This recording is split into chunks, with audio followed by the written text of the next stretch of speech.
I was obsessed with skateboarding as a child. Dude, this is our skate talk coming out. The skate rats come out. I feel skateboarding shaped my existence in a way, dude.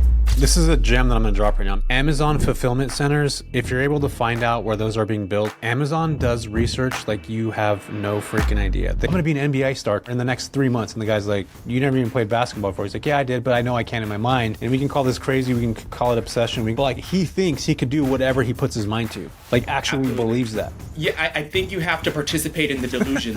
Which is why I think all entrepreneurs are a little bit crazy, to be honest with you. Right? And it's fun. Everybody right now that is listening to this, I'm going to give you guys industrial projects that are currently under construction. I mean, this is Jesse Vasquez 101 right here.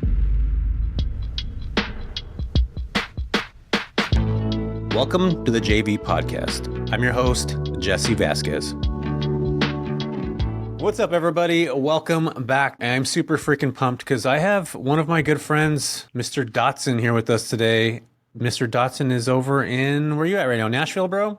I am in Birch Bay, Washington. My gosh. Yeah, we just talked about this. Will's all over the place right now with his midterm rentals. Will, before we get into midterm rentals, explain to the folks who you are. Who is Will Dotson? I am, at the end of the day, I'm a servant, man. I own and operate Nova Havens Temporary Housing. Co-founded it with my wife a little bit over a year ago, and we own and self-manage our own MTR portfolio. We're at 6 properties that we personally own, and then we also co-host, or property management is an easier word for most people, but we operate as co-hosts. We are at 18 properties across 3 different markets. We're in Southern California, we're in Nashville, that's our hub, our headquarters, and now we're entering into the Pacific Northwest, so Washington as well. I love that, dude. We're not going to go into specific markets because Will and I talked about this earlier. When we talk about markets, everybody will flood there because we know I did that with Modesto. Everybody's in Modesto now. We won't talk about the markets, but before we dive into a little bit deeper on that, like I think it's cool that you're investing with your wife. I find that to be amazing when couples are able to get on board with investing together. I think there's a synergy to that. Not every family or every couple wants to get on that end, wants to do that. So when I find people that are doing that together, it's really cool because I think just being able to push yourselves forward in a direction that can allow wealth and generational wealth, and building something is freaking awesome. It's one thing to build a family or build a relationship, but it's another to build a business. In fact, I think building a business sometimes is a lot more work than a relationship. And when you merge those two together, like, that's tough, man. Can you talk about that real quick? And then we're going to get into your backstory. Oh, absolutely, dude. My wife is, when I met her, we've been married for 5 years now, and she's always been an entrepreneur. She's never worked a 9 to 5. So marrying someone with that mentality and just seeing how she operates, we didn't start Nova Havens until a little bit over a year ago. So it's like 3.5 years in the marriage. But just watching her operate and run a business and know how to do email campaigns and cold calling. She has a successful headhunting firm with 8 employees. And after the pandemic, with the whole hiring fiasco, it really just took off. So being the fly on the wall with that has, it helped me understand like what the heck's even going on with business. And then entering together because we were always trying to find out like, hey, where do I fit in to what she's already got going on? So when we got into midterm rentals and temporary housing, we just blended the two so well that we created a new like language between the two of us. It was quite interesting, but it works. Yeah, no, I love that, man. So basically she's a recruiter. Am I right on that? Is that what she is? She's a recruiter. Yeah, she does sales for sales reps and executive placements. Dude, that right there alone, and being able to find a qualified candidate on LinkedIn is like one of the most difficult freaking things on the planet. And I know this is scaling like businesses. It's just hard to find quality people. In fact, one of my recent hires, her name's Melissa. I'm going to just lay it out here. I paid $20,000 to find her. I paid a recruiter $20,000. They pay a percentage of her salary, which now everybody knows what her salary is. But I think the level of, because I hired 2 people in between her. She's my operations manager. I've already spent thousands and thousands of dollars nurturing both of those people for 3 months at a time. And hiring somebody, that first training piece of the puzzle is the most expensive of businesses. Like it's so expensive. So to have that on that end where somebody like your wife has that expertise, dude, that is freaking massive, especially as it's New Haven, right? Nova Havens. Nova Havens starts to grow. Like she's perfect for that, dude. That's freaking amazing. Have you seen that at all? Like her shine in that end? Oh yeah, when I at the first thing she was like, "Hey, who are you trying to get in contact with?" I'm trying to get in contact with construction companies. She was like, "Well, you need to get in contact with the decision makers for those companies." And I'm like, "Okay, how do I do that?" Well, she's a LinkedIn profile guru. Like Yeah. she's setting up actually where she's setting up like little mini courses just because like she's invisible. I call her invisible on social media. She doesn't do any posting. She's just back in the corner kind of person. But yeah, that's how I mean her business Sellers Hub. They absolutely have been tremendous help for Nova Haven's development because if I want to find out who a homeowner is that reaches out to me, I know how to use white pages now, how to find Yeah. out, how to get off platform. So just finding people in general just has been, it's been a cheat code. Yeah, for sure, man. I think that's an underutilized tactic that a lot of business owners will fall. I did for years where I just like kept hiring the wrong VAs, hiring people based off of what I liked as their personality, but not their actual business traits. Like, dude, I don't even hire somebody now. Like one of the hiring questions that I have is like, if somebody's not like super obsessed with stuff, like I won't hire them. Like they have to have that drive in them to like, if there's one thing that you were doing that could be not related to work, like would keep you up at night. And if you were like, yeah, it's freaking playing Tetris or some shit, I would be like, cool, this guy has something that he does after hours that he becomes obsessed with. Like, you have to have that to a certain degree in business. And I know people have said the contrary to that, but I just don't believe it, dude. Like, I just don't. I don't believe it either. I 100% I am a fan of obsession. Yeah. And I think the same way. I think when you like it's funny because real estate was never interest to me at all until I started doing it. And then when it meshed the two together, because I come from a construction background as a superintendent, background with welding and pipe welding, I obsessed over welding. And I became what I consider one of the best welders in the nation. And then I obsessed over learning Spanish. Well, I can speak Spanish. Then I obsessed over learning Portuguese. I could speak Portuguese fluently, but my obsession for Portuguese, when people will say like, "Hey, William, I want to learn Portuguese," I'm like, "You don't know what it takes to learn Portuguese." Like, I changed my friend list. Instead of my top 5 friends all speaking English, I made it all Portuguese. So I forced that obsession to have, like, I had no choice. I just moved to Brazil for 3 months in a little tiny city, didn't know anyone, no one spoke English. I had to survive by learning it. So the same way, I take that with midterm rentals, temporary housing. It's like blindly join a mentorship. Thank God it was yours. And then figure it out. Like I didn't have all the answers. It was just that. So yeah, I'm 100% fan of obsession. Me too, man. I think and I'm not saying that everybody go get obsessed with something, but it's just something that becomes part of your DNA for whatever reason. Like I have ADHD. It's not diagnosed, but like I get obsessed with things. Like I remember when I started playing paintball, bro. I went and bought the best gun. I bought all the gear for it. Like I watched all the YouTube videos, like of the best snake crawls, how to do it. Like I became obsessed with it. My kids were like, "Dude, you're crazy." Like we all enjoyed doing it, but I just got so involved in it, dude. Like it became an obsession of mine. Like I wanted to be good. I wanted to be like, that's what I wanted to do. Like I just wanted to do it. And I was thinking in my head, like I'm going to become a professional paintball guy. It's going to be my hobby on the back end. Like that's where my brain goes. I almost sound like Kanye West right now. Have you ever heard that interview with him? Have you heard that interview with him where he's like, somebody asked him a question. He's like, "I'm going to be an NBA star tomorrow or in the next 3 months." And the guy's like, "You never even played basketball before." He's like, "Yeah, I did, but I know I can in my mind." Like in his mind, and we can call this crazy, we can call it obsession, we can call it Kanye crazy, whatever. But like he thinks he could do whatever he puts his mind to. Like actually Absolutely. believes that. Yeah, I think you have to participate in the delusion. Which is why I think all entrepreneurs are a little bit crazy, to be honest with you. Yeah. Right? And it's fun. It's a fun crazy that I think even for myself, like I look at it now, and I mean, dude, you're constantly a student. You're constantly finding uncomfortable rooms to feel and lie to yourself that you're comfortable. And then guess what? You realize everyone else is doing the same thing. They've just been doing it longer, and some have better, experience. And then you get your reps and they are comfortable over time. But dude, you have to, yeah, it's the enjoying the journey. Dude, I want to talk about journey now, your journey, because you just talked about, did you actually go live in Brazil? Like, now I'm curious of like your life right now, Will, because and we're gonna get into the whole bit.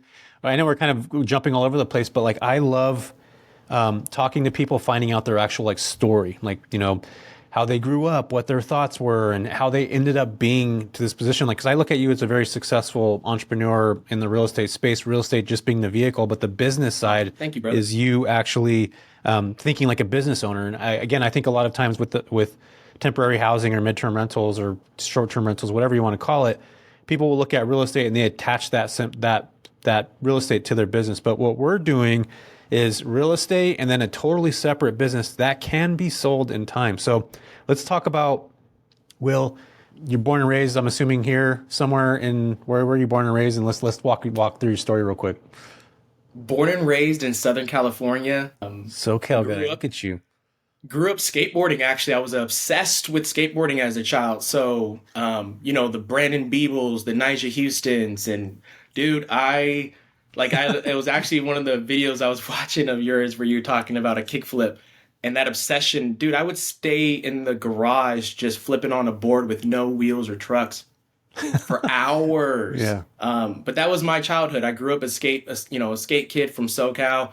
Got sponsored. I was riding for Skull Candy, Backside Board Shop, doing video parts. Then I started snowboarding at 17. And then, from there, dude, it was just, I thought I was going to be a professional skateboarder. You couldn't tell me otherwise. Dude, we're saying dude a lot right now because this is our skate talk coming out. Skate rats come out. I feel skateboarding shaped my existence in a way, dude. Like, I am saying this in a way that like, it's such a sport that if you don't do the same redundant thing over and over and over and over and over again, like you don't build that muscle. And it's something about that changed the way that I look at business now. Do you feel the same way, dude, on that? Absolutely. I think I look at skateboarding and there's so many parallels, like with skateboarding, you're just learning something, not giving up. And the best thing looking at it now was like, oh, if I rode with cats who were already sponsored, I was going to be sponsored faster.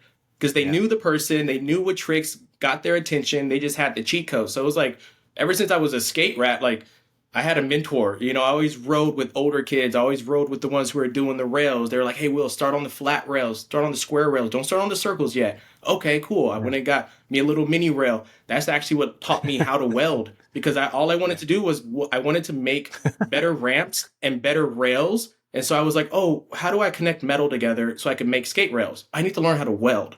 And so, it was like you follow that passion takes you to another passion, Yeah, man. I feel like with skateboarding, it gave me that confidence that, like I always thought I was different from other kids. Like I didn't fit in with everybody in my peer group, and like the sports kids were here and like baseball and all that stuff.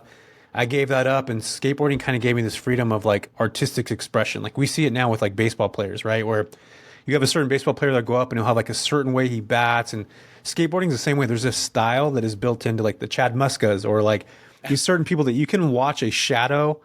You can literally look at a shadow of somebody like doing a trick and you can be like, I know who that is. Like I get that person already. It doesn't even have to show their face, nothing. And the cool thing that I loved about skateboarding is that it was multicultural, where it doesn't matter if you're a Mexican guy going into Brooklyn where it's, diverse group of people there, or you're going into Oregon or you're going into the middle of Arkansas somewhere. Like you're going to be greeted by these skateboarders. It doesn't matter who you are, where you came from, but you're like part of this community, I just had a podcast where I talked about this myself, where I almost replicated our community that we have here and through my mentorship the same way that we did with skateboarding, where everybody's coming in, we're all trying to help each other out.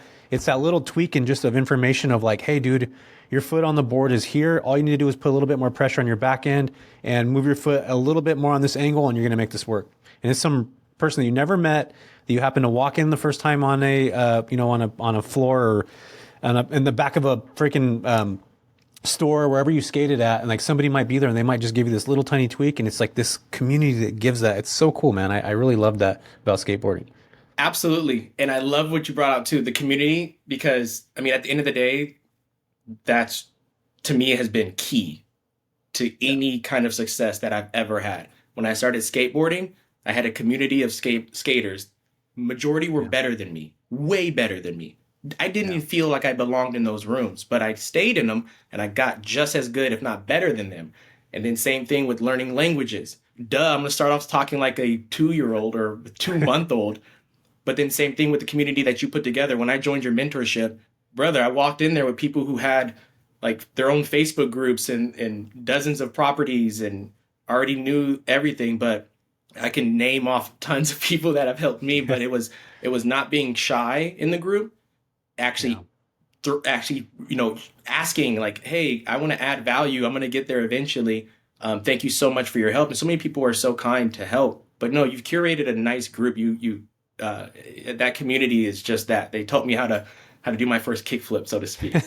Dude, your vibe attracts your tribe. Ooh. I didn't really understand that until we started doing the summit and the way people present themselves. And like, I want to talk about this real quick because we talked about it offline a little bit, where there's such a special thing about being able to help somebody that surpasses the dollar amount. And people that don't get money don't understand that part yet. In fact, the most successful people that I know, and I hate when people used to say this, don't care about money, because everybody cares about money. But the reality is that that level of like serving is higher than the level of wanting money. And the level of you being able to serve somebody, and yet I've said this for years and years and years, will actually bring you income. So like your service will bring dollars. And if you are able to frame that mindset, and it's super freaking hard because I've been in that position where I'm just like chasing money, chasing money. You've heard my story where I talked about meeting a woman named Irene, and she lost her home. And we were sitting at a dinner table and she was just sobbing, dude. And it hit me like a ton of bricks. And I'm like, dude, what I'm doing is wrong. And I like looked at myself and I was like, I'm chasing money and I'm not serving clients. And the second that I flipped that switch, and I don't know how it happened, it happened in a way that I was sitting with the family that I'm not connected to, but through that shared conversation and experience, I was now forever grateful, and then also forever indebted to servitude of other people. And it was that one moment, that one conversation that did that for me. And I think that's been one of the levels of like me being able to continue to build in this space, is to give that information like, hey, money's cool, but there's a greater good to be done. And I think you're one of the people that I've watched really take that in and really like, there's a moment that happens where it just slams you and you start to realize that. Can you talk about like that particular moment that you had? It doesn't matter about when in your life, but where you started to realize like servitude and then money and how that parallel is interconnected. Because you only hear wealthy people talking about this. And a lot of times I used to roll my eyes at this, Will. I'd be like, rich guy saying dumb stuff, rich guy talk, or rich woman talk. And that's not, it's real once you get the cash coming in. You want to dive into that? Yeah, it's very rare. I remember the first family that we helped. This was with our property, our first midterm rental furnished in Southern California. When the family reached out to me and said that they didn't want to stay at my place, but they needed to, and that it had the comforts and what they were looking for. It was pet friendly, had a fenced in yard. They were saying, we need to stay here. And I asked a couple of more questions to find out why. Their house was flooded. By far, the nicest human being, like one of the nicest human beings I've ever met. And it became like, sure, they were covering the mortgage and we had cleaners, like we had the systems and everything to make them comfortable. But it was more about the relationship that was created when they reached out to me and I was like, yo, I can help you. Then after that, it was rinse and repeat, helping the next family. But that first one, his name is Tack. Dude touched my heart. Like he was like, we go to move, like whenever I'm in California now, I'll hit him up. Hey, you want to go to the movies? We'll go to the movies. We'll go to dinner. But it's like creating a friendship based off of having something that can help somebody else. Then it was like, okay, well, how do I help more people? And like you said, like it changed the conversation from, hey, how much money can I make, to how many more people can I help? Because this is a system that works. Cool. As an investor, sure, I want to acquire properties. I'm thinking big picture. But the better part of the job is just creating a lifestyle of servitude. Yeah. Undoubtedly, I think it's one of those misconceptions that we get all the time. In fact, I'm including myself in this because I always heard people say that. Jim Rohn used to say things like that, like, put service first and the other things will follow. Even in the book, How to Win Friends and Influence People, like they talked about getting to actually know people where you actually care about it, not wanting to know them because of the value that it's going to come from them eventually. It's like actually caring about the people and spending that energy and time. And I truly do believe that once you actually start to get that mindset and you start to shift from the money to the service, that's where the income will come through. So can you talk about how that one position now, you getting in that situation where it changed your mentality, where you started to think about, the clients that you're connected to and how that actually started to impact your financial well-being? Yeah, after that I was like, okay, well, how can I help more people? Period. And then at the time, because we purchased our real estate based on lifestyle. So I have family in Southern California, so we have properties in Southern California. Now I can go there, stay at my properties. My family's there. I have a team there as well. My family, they all help. My nephew, for example, he's on our team and so on and so forth. Well, then in Nashville, we were like, okay, well, we're going to purchase in Nashville lifestyle. We want to be close to a downtown, but at low cost. And that worked. We looked at all the numbers, all the analysis, it worked. Well, then we reached out. Well, can we actually be of service here? What's going on? Well, they're growing. So we have construction. We have new companies coming in, Oracle, Amazon, Facebook, so on and so forth. But then also seeing how many families, like Nashville is in the top 20 of cities that deal with wind damage, water damage, fire claims. So my thing was, okay, if I can't buy enough properties to help more people, I can help manage properties. So when I would get a claim that I couldn't fill because my properties were filled, then I would reach out for clients for management. Hey, I have this 6-month claim.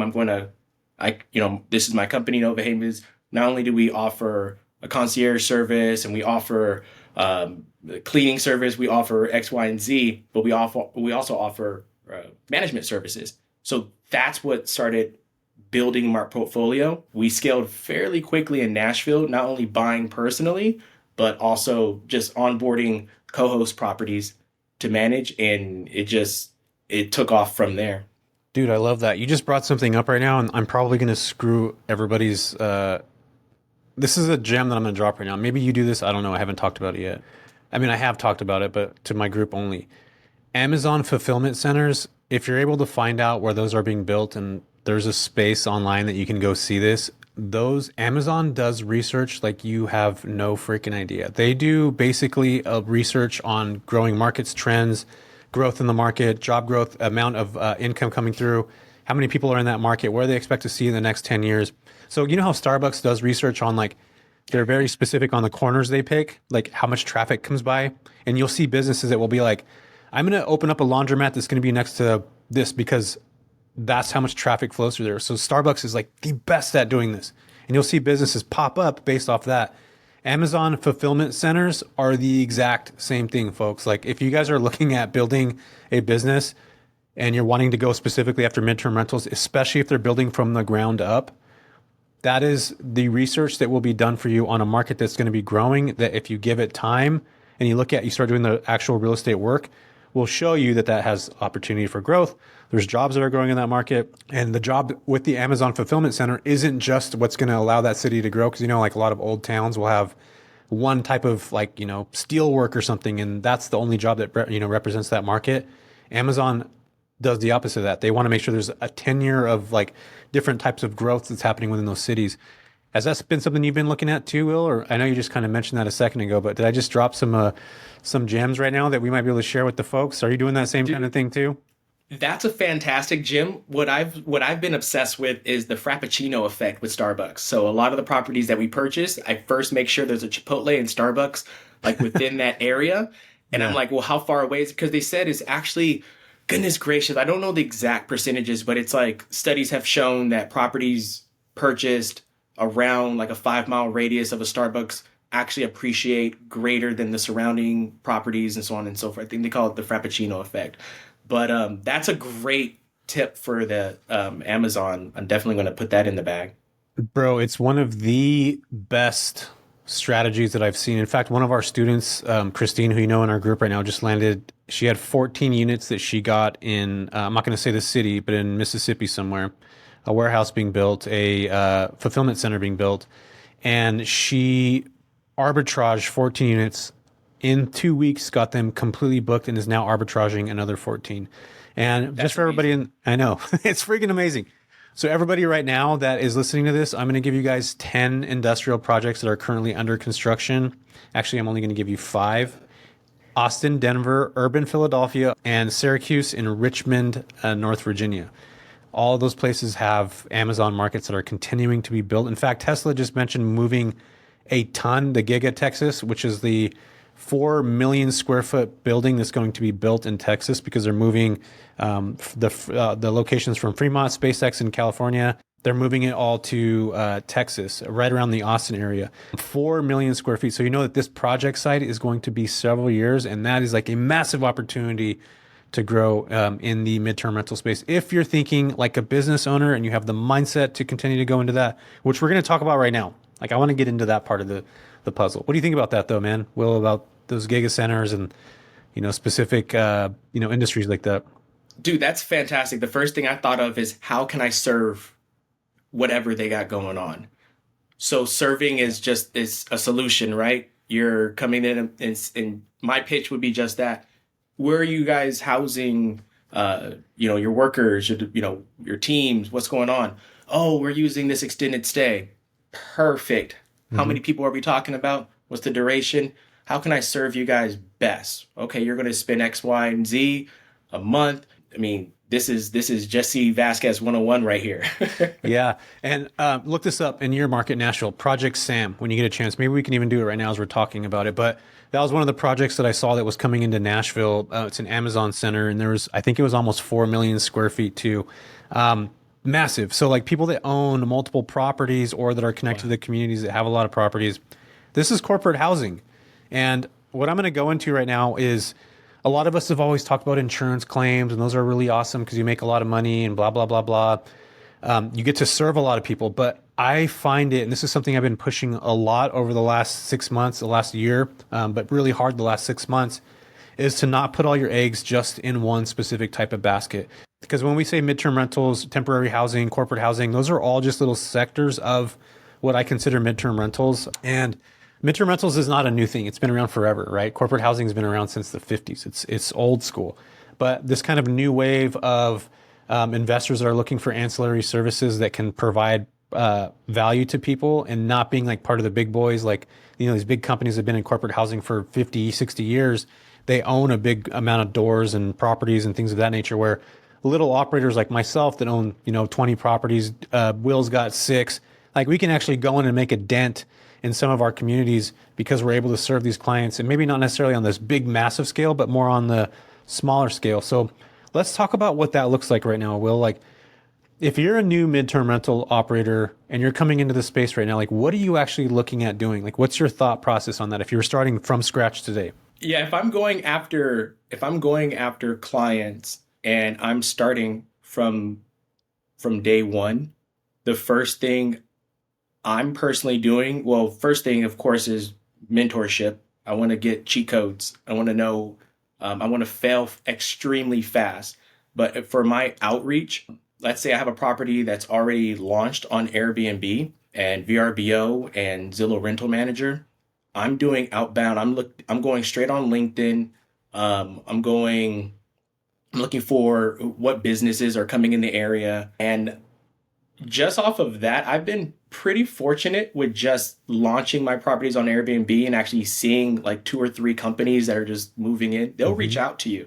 It's a sea of ink where they're looking for properties. So as long as you position yourself in the way of that flood, you're going to get something. So honestly, I would say 80% has been inbound by the way that I list my properties. 20% is me going and finding it. Actually, I have my success rate with going and finding business compared to me just listing it correctly with the photos and keeping my schedule my calendar open, like just those little tweaks.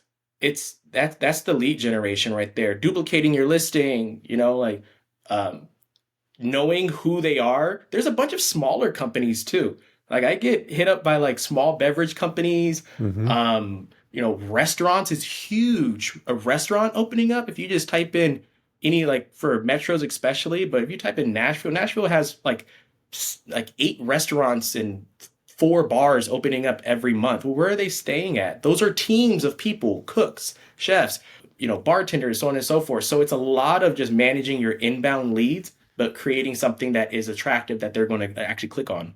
Yeah, and you just said something right now that I really, really love. You're looking on you're listing on Airbnb, and then you're seeing the leads that come through. When I first started off, dude, I did that, but I wasn't actually paying attention to the leads that were coming in. They would come in and literally say like, "Hey, we're working at a new construction site that's on Stanford Avenue. We're going to be there for 6 months. We need to have these guys here Monday through Friday. They're going to leave over the weekend and come back again on Sunday night. Like, are you willing to accommodate that?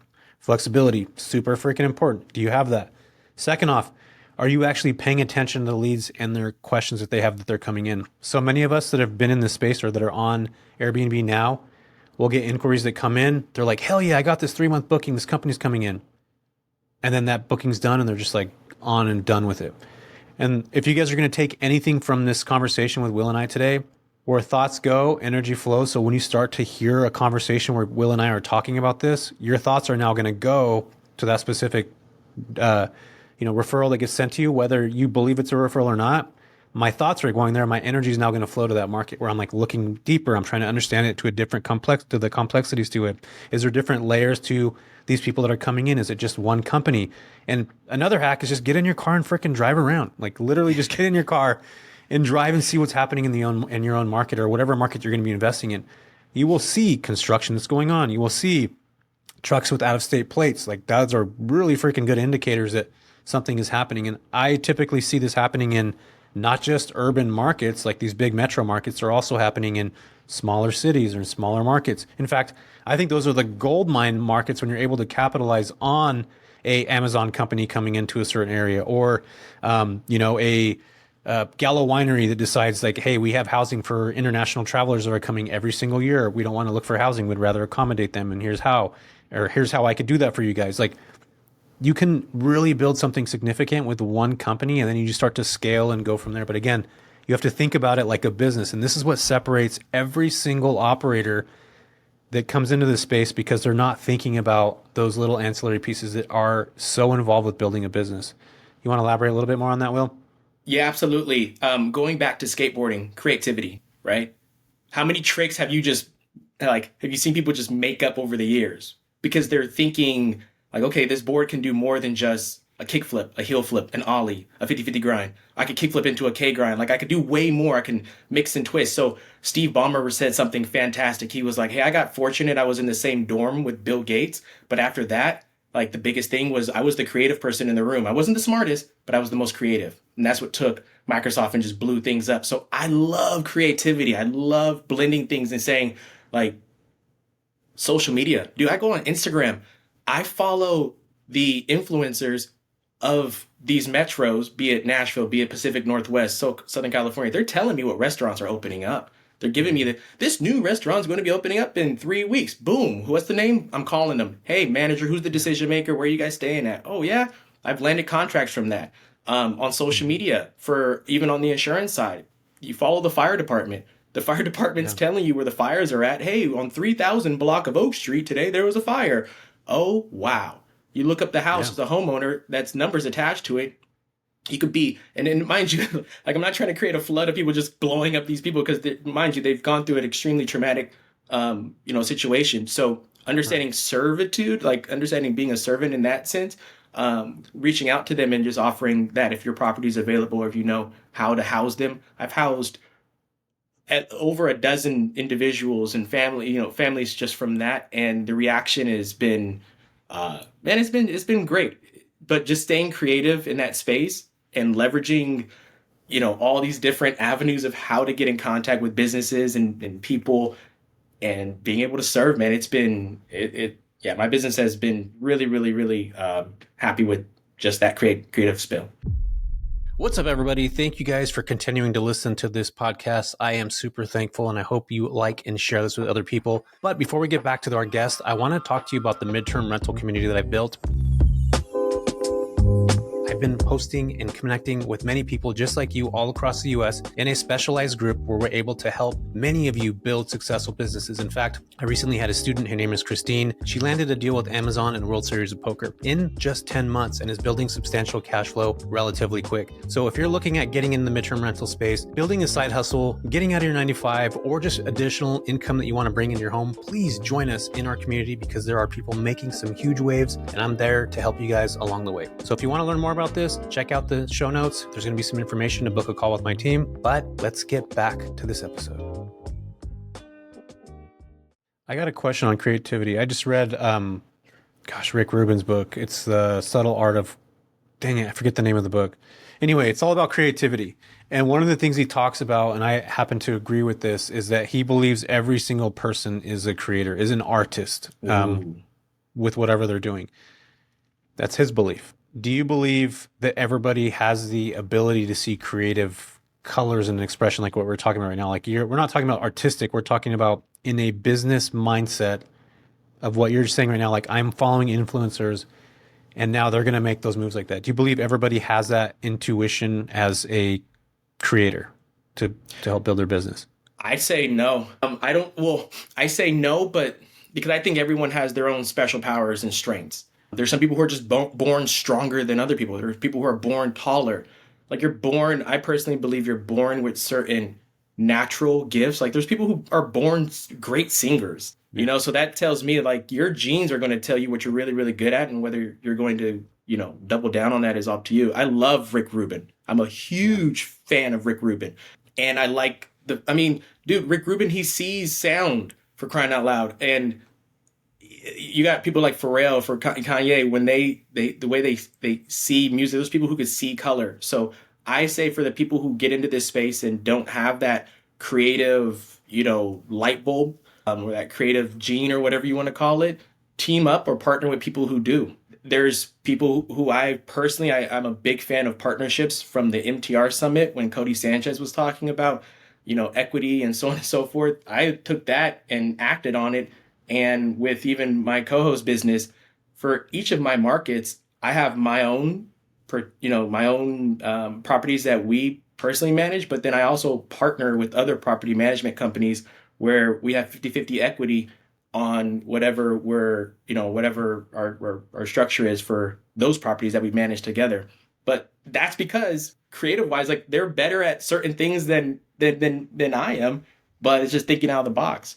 Dude, I love that. You just said something that is a massive hack for people right now that are listening to this. It took me really freaking years, dude, to get this. And you just mentioned it right now in this. So again, here's another thing that we hope you guys take away from this episode. If you have the ability to know and being self-aware that I am, a visionary or I am an integrator, and you're able to find a partner that complements the opposite spectrum that you don't necessarily have, and you're self-aware enough to know that is one of the biggest and most underrated hacks. I wish people talked about this more when they're creating their businesses, because dude, because this is me, I'm a visionary. Like I love thinking about stuff. I love coming up with new ideas, but I freaking suck at implementing. I suck at that. That is not my skill, dude. Like I know that, but for many years, I was that guy that was just creating things and thinking about it and creating and that was what I did that's just what I did. It was just this endless cycle of creation, but no actual implementation, which you guys have heard me say before, like ideas are easy, but like the execution part is hard. Like that's the actual hard part. We can all think about ideas while we're driving the car or in the shower. That's some of the best ideas come from. But, yeah, dude, I think that I really resonate with that. That was actually why I asked you that question, because I wanted to segue into, if you're starting off in this business right now, find somebody that, if you're good at connecting with people, awesome. Find somebody that has the houses. If you have the property or the wherewithal how to connect and build with relations of connecting with landlords, cool. Find somebody that's going to make the phone calls. Find somebody that's going to do the outreach if you already know that you're not good at that. I think that's a powerful way to build a business. And again, you don't have to do everything alone. In fact, you most likely are not going to do anything alone when you're building a business. You might start it off alone, but there's people that are going to come and do it over time. What do you think about that, Will? Oh, that's a great point, dude. I mean, there's people who reach out to me and they say, "Wow, well, I've been doing this for this long," and they have more of like a complaint, and and it's like you hear the frustrations and stuff, and the first thing I think of is, "Oh, you're doing the wrong thing. You're doing something that you're probably never going to be good at. It's going to take you a lot longer. It's going to take you a lot longer." And I say, I mean, everyone's different, but find someone who is better than you, who can either do that for you or you can exchange value because you're valuable, but your value's being dished to the wrong item. I know me, I'm not a tech guy. I can learn it. It may take me 3 hours, but there's somebody who can learn it in 5 minutes. Do you not think I'm going to dish that off to them, give them either give them salary or equity or something that I believe is valuable to them? We're going to work together. Even for all my meetups, that's been a big hack for me. Is like I know personally I'm an extrovert, and sometimes I would go to meetups and talk about everything else besides real estate. And I was like, man, I know the value of meetups because that's where I met Rafa Loza for the first time. He told me to join your mentorship. So the value Yeah. of a mentorship changed my life, you know? Yeah. And so throwing meetups in Nashville, what do? I partner with the Sub 2 community. Hey, you guys bring Yeah. your people. I can't do it all by myself at all. Same You're thing right. out here in Washington, brother. Like I connected with a few STR operators from the meetup that I threw in Nashville. And when I came out here to Washington, I looked up on the Rolodex and I was like, well, who do I know? What's the big city? We got Thatch. We got, my buddy Cassidy. We got Ben Frost. Like, I'm going to reach out to these people, just explain to them what I'm doing. And they're doing other cool stuff. So let's just get in a room and talk. So we're throwing a meetup in a couple of weeks. And in that meetup, I'm asking people to put their properties into my database. How can I help you? How can you help me? There's already a community there, so I'm not trying to interrupt anything. I'm just there to say, hey, I got something pretty cool going on. Let me help you help me, and let's all be a big community. I love it, dude. Yeah, that's amazing, man. You just gave some other gems that I think are important for people to realize is the power of meetups are significantly strong. Before I go into that, though, I want to talk about this Rick Rubin quote. We were talking about it a minute ago. My ADHD brain just came back. We were talking about creativeness. He says, this is a quote from his book, which is called The Creative Act, A Way of Being. It says, look for what you notice, but no one else sees. Mm. And what we're saying with that, like we just talked about that entire thing right now, coming from midterm rentals to going into a market and seeing an opportunity. Will just talked about being creative, seeing somebody that posts about a, restaurant that's a 5-star restaurant coming into the market that's being built. Influencers are talking about it. That's what he's saying right there about being creative. Like look for what you notice, but nobody else sees. I think this is where we become our own. We can create our own sense of being, our own opportunities. Not everybody's seeing those. Like, in fact, I can guarantee you that 99.9% of people aren't seeing what you just mentioned right now. And again, like this is why I love podcasts so much and connecting our YouTube videos is because somebody can listen to this. Now their lens is open to when you go to the eye doctor and they flip the thing, is one better or is two better? One better, two better. They like do that flip and you're just like, dude, really? Like this is what podcasts do. It allows you to like get that lens to start to get corrected where you now get to a point where you flip the lens so many times. Now you're seeing what the actual creative opportunity is and what nobody else would notice, you are now able to see. And that's a powerful way to live, dude. It really, really is. No, I agree. And I think we're only scratching like 5% of the surface with what we're even starting to do. I think, like you said earlier, this I is agree, dude. temporary housing has been on for thousands of years. I would say you don't think that back in the day Greeks and Romans were staying at each other's houses and like they Yeah.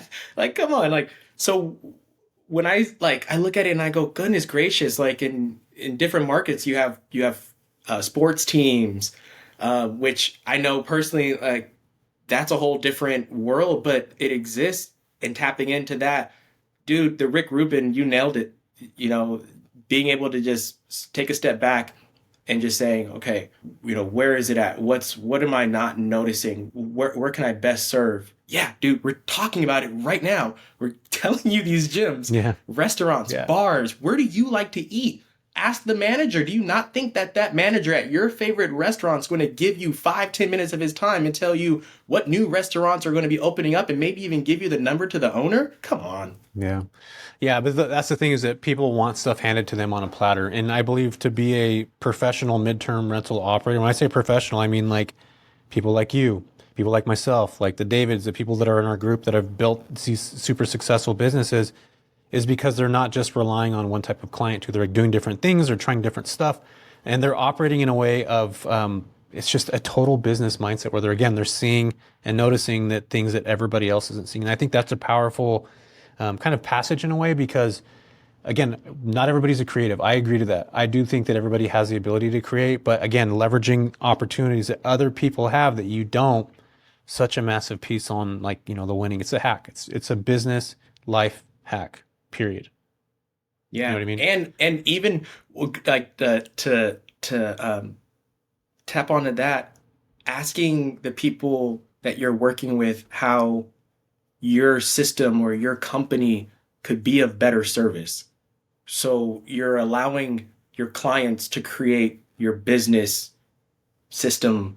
I reach out to a lot. I mean, I work with insurance, I work with corporate housing, I work with restaurants and the industry. And I always ask them, hey, go on my website and pick it apart. Let me know what you would like to see better. And over the years, like my website is nothing but just a curation of what they want, what's easier for them. So like novahavens.com, it's going to change next month. Why? Because I'm constantly getting feedback. I'm asking them, hey, when you go on the website, like, what will make it easier for you to book something with us? Oh, well, you got to have this or you got to ask this.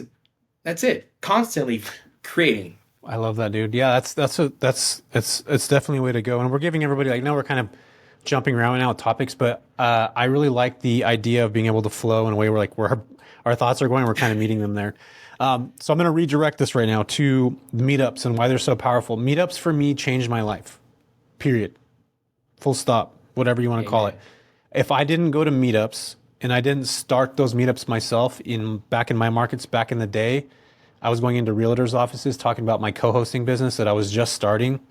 That's how I got out, like got my name out and became the market guru or whatever you want to call it. I hate the word guru, but the market guy, the midterm guy, the short-term guy. Like I became that person in my market, and that was through meetups. So you just dropped a couple really important things. You just dropped some name drops. So you talked about Thatch, who's got a massive YouTube following, a massive Instagram following, and you did what a lot of people do, but you probably did it in a way where it's like, hey, I want to throw a meetup. I want to leverage your group and my group. I'll put everything together. You just got to show up. And that's probably what you did. And it sounds like you have a meetup now that's happening in real time, right? Yeah, it's happening in real time. And the one thing is, and I'm pretty sure Jesse, you can speak, you speak better on this. But when people reach out to you, instead of just asking for something, hey Jesse, can you help me with it? It's hey Jesse, this is what I do. My company does. We do it very well. I would love to add value. I have a question though. How do you do this? So now you know what value you can extract from me because I'm asking you a question and that offer is on the table and it's like, so it's the exact same way. Whenever I do a reach out, I let people know, hey, this is what I do. This is what this is what we got going on. And it's something attractive. So if it's an exchange of value, but yeah, exactly what you said. Throw in meetups in real time right now. Dude, $100. Go on Eventbrite, $50.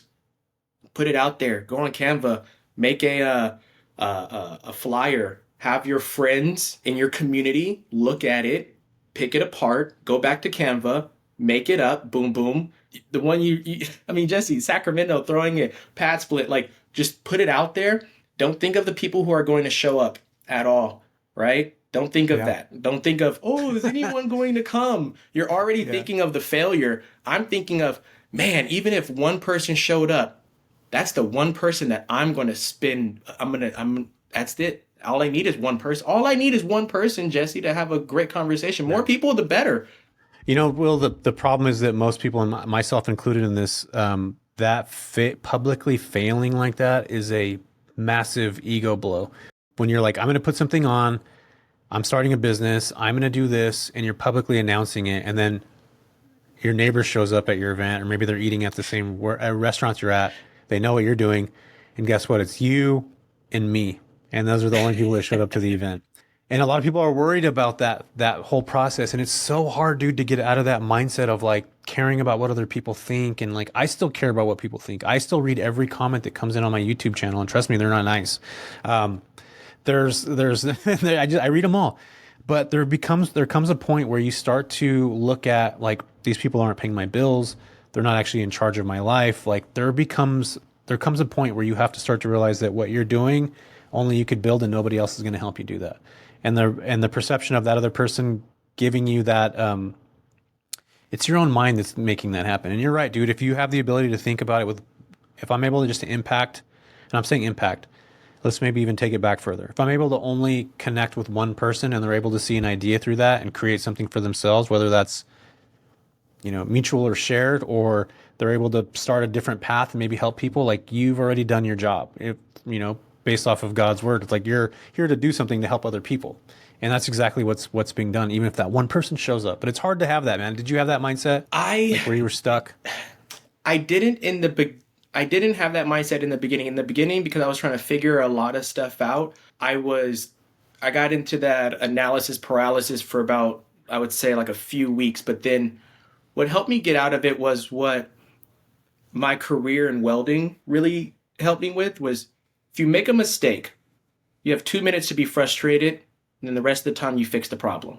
Yeah. So in the beginning, it was just that. I was like, okay, well, how do I even throw a meetup like the Robinsons are throwing in LA and I started comparing myself to people who are years and years ahead of me. And instead I was like, you know what? I'm just going to do it.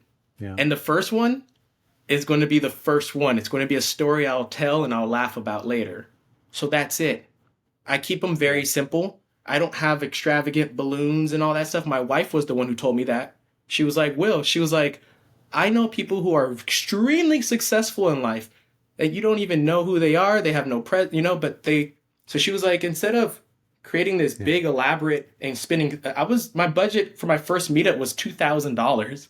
I wanted someone at the front greeting people. I wanted the QR codes on every table. I wanted everything to be perfect. And then she was the one that came to me and she was like, hey, as a, 15, 20-year business owner, she was like, well, just put everybody in the same room. She was like, the value for the meetup is who they get to meet. And then they're going to attribute that to you. They're going to say, oh, we met at Will's meetup. Oh, who's Will? So now your name is being, but at the same time, what are you doing? You just want people to come together, community, exchange value. So the first one, it's going forget the word suck. Like whatever you put on it is what you put on it. So if you say, oh, the first one's going to suck. Well, don't say that. Say the first one's going to be great. One person's going to show up. People are going to be, that guy is delusional. I'm the delusional one. Catch me in a year. Yeah, I agree with that, man. I think that, sometimes you just got to get out there. It doesn't need to be perfect. It just needs to get done. And action, I believe, is the most important thing. Like action, again, we talked about where thoughts go, energy flows. Like you start to put action behind those things, your energy goes in that direction. You start to see opportunities. It doesn't need to be perfect. In fact, nothing's ever going to be perfect. Expect complications to happen, but just get out there and do the damn thing. Whatever it is you guys are deciding to do. And I think it's important to start somewhere, and everybody does. And all the people that you look up to, that I look up to. But yeah, comparing yourself is like, and I still do that to this day myself too. I'm looking at I'll look at Pace Morby. Damn, that guy's got a community of 10,000 people. Like, how is he doing that? How is he doing this? And I'll look at Cody. Oh, damn, Cody's got this. She's creating a media software company. She's got all this, external buying. How am I ever going to be able to do that? So that comparison situation is man, that's real. I think a lot of people deal with that. Even people that you would consider, Grant Cardone's, those guys probably look at other people and are just like, damn, how do I get that? I mean, yeah, he's doing pretty damn good, but everybody has that, dude, to a certain degree, whether they like to believe it or not. I think it's that comparing situation is a rough one. But once you learn how to move outside that, which I think takes time, and it comes with confidence too, that you start to look at what you're doing, the actions that you say you're going to do, you actually start to do them. And that's where confidence comes from, and that gives you that ability to not necessarily look at everybody, but look internally and say, I've come this far by doing X, Y, Z, 1, 2, 3 every single day for the last 2 years. That's how confidence is built. It just is. Yeah, and So going back to, I know this is ADD combo, man. I love hopping around though.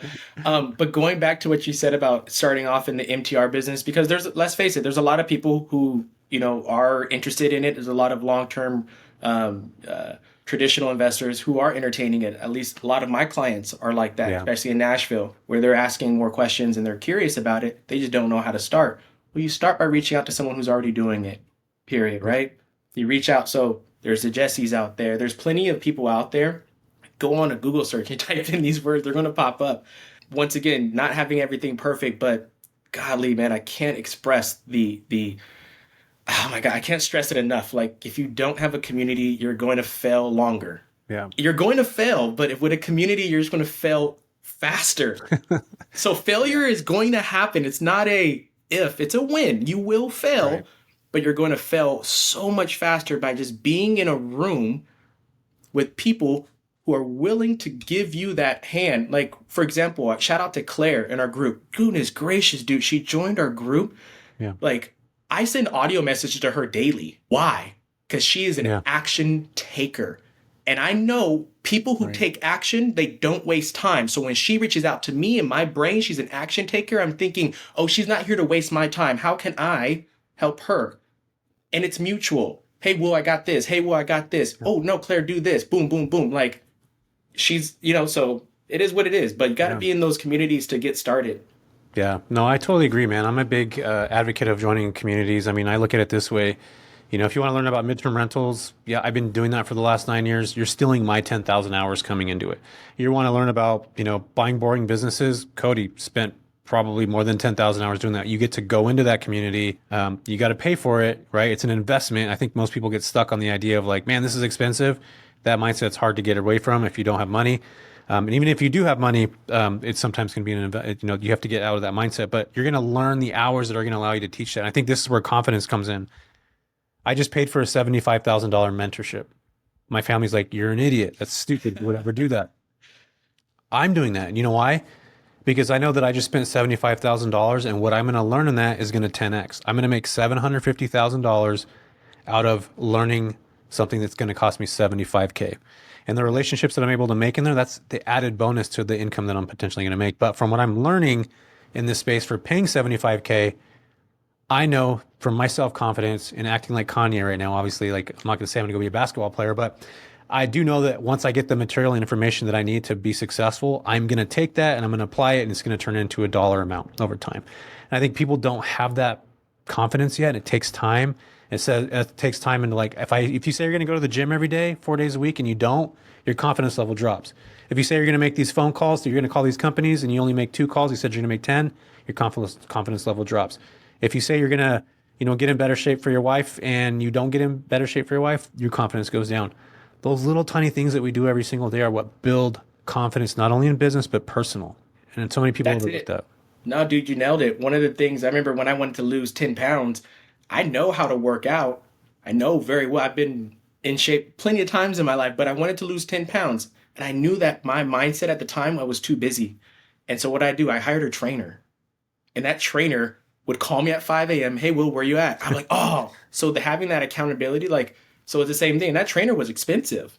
But I knew that, hey, this investment is going to force me to act and accountability is going to force me. And I got in shape. I did it happened. So I look at the same way with mentorships and coaches with anything, but specifically with this, like I knew like on our Thursday calls, I knew that when the win was coming around and or the losses, like I wanted to be vocal and I wanted to have something to say. So that was my own accountability where I like, hey, I invested not in like forget the money amount. When people mention like how like oh like it costs how much, I'm like, no, you're looking at the wrong thing. Like talk to the people who like have 1,000x whatever the fee is. The fee is a drop in the Right. bucket. If you go in with the right attitude, you say, oh, that's it.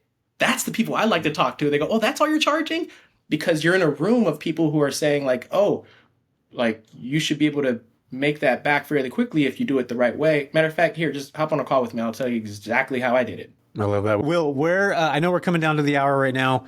Let's break into where you're at in your business right now. You got 6 properties. I'm assuming you're cash flowing pretty well. You're helping a ton of families right now.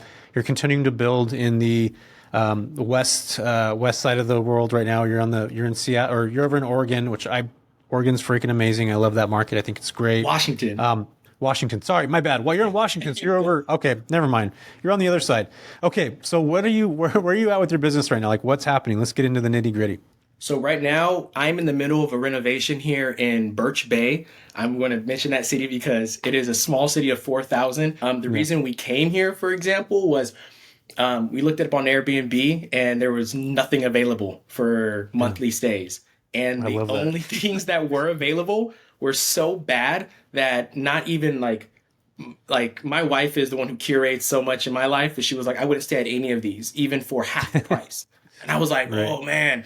She's Canadian. My wife is from Vancouver. So it's a family move. We want it to be closer to the family. We're going to be living here 4 months out of the year. So that's the investment. We came here, we bought a property. We got it well under market value. And we are doing a renovation. And we are right in the middle of this renovation. We got flooring in, we got the walls painted. But I'll be building out my coast properties out here in this market, starting with throwing a meetup in a few weeks with some new friends, and then build it out, buy some more out here in this area, learn more from other people who have properties in Seattle, Tacoma, and just be of service to this market and keep it rolling. I love that, dude. I love what you've been able to build over the last, I mean, how long have I known you now? Probably about a year and some change. Yeah. But just watching you grow, man, over the last year and some change has been freaking amazing to watch. I hope that you take some time to yourself and soak in of what you've been able to accomplish in that amount of time. Because I think you're like me with a lot of moving parts and ideas, and not necessarily celebrating accomplishments. It's always on to the next one, just like a kickflip. You land a kickflip, now you want to do it downstairs. Then you want to do it over a handrail, and then you want to, you want to continue to stack those wins up, and you want to continue to stretch that out. But I hope you've had a chance to really sit down with your wife even and just acknowledge how far you've come so fast. And I know you have a family business that you've all sat down together and just, kind of compliment each other with what you guys have been able to build and how you guys have been able to get to this position. And I think it's a truly magical thing to be able to build with your family, which you're doing now. I think that's incredible. But yeah, man, I'm stoked for what you have going on. Can you tell us where folks can find you at on the gram or Facebook, wherever you're at? I answer all my DMs. So at Will Invested on Instagram, definitely give me a shout out, whether it be question, connect, man, let's work with each other. I'm a big fan of collaboration and community. So you can find me www.novahavens.com. That is our company website. You can learn a little bit more about our backstory there. And also submit your property into our database. I know there's so many databases out there, but I'm a big fan of I'm a big fan of putting your property in these databases because these are people who are actively pursuing leads and working with these companies. So instead of looking at like, oh, it's another database, like, yeah, great, it's another database. It's another place where your property is going to be marketed and seen. So definitely holler at me there. And we offer one-on-one coaching for anyone that's just needing a little tweak, but man, it goes back to, watching your videos, even on Instagram, Jesse. You're at your kids' baseball games, brother. Like you successfully bought your time back. Like that's what I see. No, bro, I haven't yet. I'm still trying to do that. In fact, I'm reading Dan Martell's book for the second time. I think that's going to be the 3.0 version of me in the future, man. But I love that, man. I love what you're building. I'm trying to get my time back, but I'm adding more projects to myself. Will, it's been a pleasure to watch you grow, man. It's been a pleasure to watch you continue to excel, to continue to put yourself in a position of servitude to other people. I told you guys this episode would be awesome. It's freaking awesome. Will, you're amazing, man. I appreciate you for being here. And just like every episode that I have, I end on a song that I truly love. And today I'm going to be playing a song for you guys by Andrew Kamen called All at Once. Check it out. It's one of my favorites. Please make sure that you like and subscribe to this page or this. You leave a review here because that allows me to get more people like Will on my show. And also we're able to help other people. So share it with your girlfriends, neighbors, brothers, friends, best friends, uncle, and continue to get out there and do the thing. And we'll see you guys in the next one.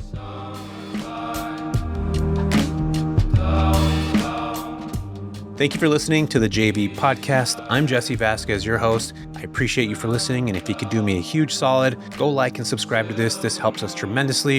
And as always, thank you so much for listening and have a wonderful rest of your day.